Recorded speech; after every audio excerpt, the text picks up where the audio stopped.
Being the first unserious race here in Australia, it was super important to obviously set up a bunch of challenges in a race that kind of emulate something really Australian. That's why Surf Lifesaving is perfect. Hampton Beach is perfect. Surf Lifesavers are very important. They save a lot of lives, especially over summer periods. And I guess what we're doing down here is getting the drivers to kind of emulate some of the tactics that the Surf Lifesavers kind of have to probably train very hard to do, but we're basically making our Formula One drivers just get in there and give it a red hot go and race each other while they're doing it. We've got both Red Bull teams down here, so we've got Max Verstappen and Sergio Perez, and Daniel Ricciardo and Yuki Tsunoda. So going head to head, two teams. Today and this whole shoot, we're shooting on Canon cameras. We got the C300 Mark III, we've got the R5, which is a lot smaller build than the big cinema cameras, and a few C70s. And then across all the cameras, even the small R5 and the big Cine C300 Mark III, they all share the same picture profiles, which is Canon C-Log. So to match all the cameras, it's going to be incredible. Yeah, so we've got camera guys everywhere, in the water, on the sand, but like also we've got Will, for example, in the back of this guy. So my name's Will, and I'm camera S, which is the fun camera, sitting in the back of the buggy and just having a good time. Problem with using a gimbal for a shot like this is we still wanted to give it a little bit of motion and give it a bit more of an actiony feeling. We didn't want it to feel too robotic, I would say.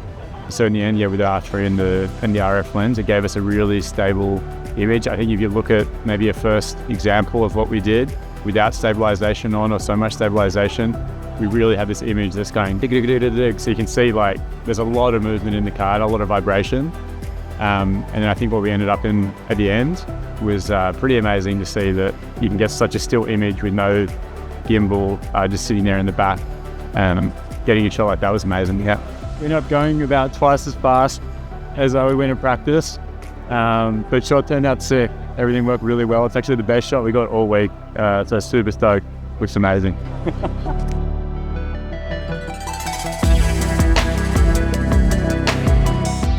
Throughout the shoot, we were pretty much shooting at 50 FPS, and then there were a couple of scenes where we were switching to 100 FPS for, a little bit of slow-mo. I was sort of dipping in and out of using the autofocus features. They're great, especially on a shoot like this where the talent is moving around a lot and you're, chasing them. So it's nice to just have that on reserve if you do need to do a quick autofocus. And then sort of switching between autofocus and manual focus, just sort of whatever worked for each scenario was a nice little feature. So the camera is equipped with a DJI sensor, which allows us to get a big dynamic range, especially in contrasty conditions like today. The camera feels very robust. I think in these conditions where you've got sand and, even water spraying up, it just felt reliable. It felt very sturdy, but overall it just felt like a really nice setup. I think the assignable buttons are all in a really nice spot, so that's easy to reach for. And then we've got the servo zoom, which is a nice sort of touch on the lens there. So yeah, everything just felt very comfortable in the hands.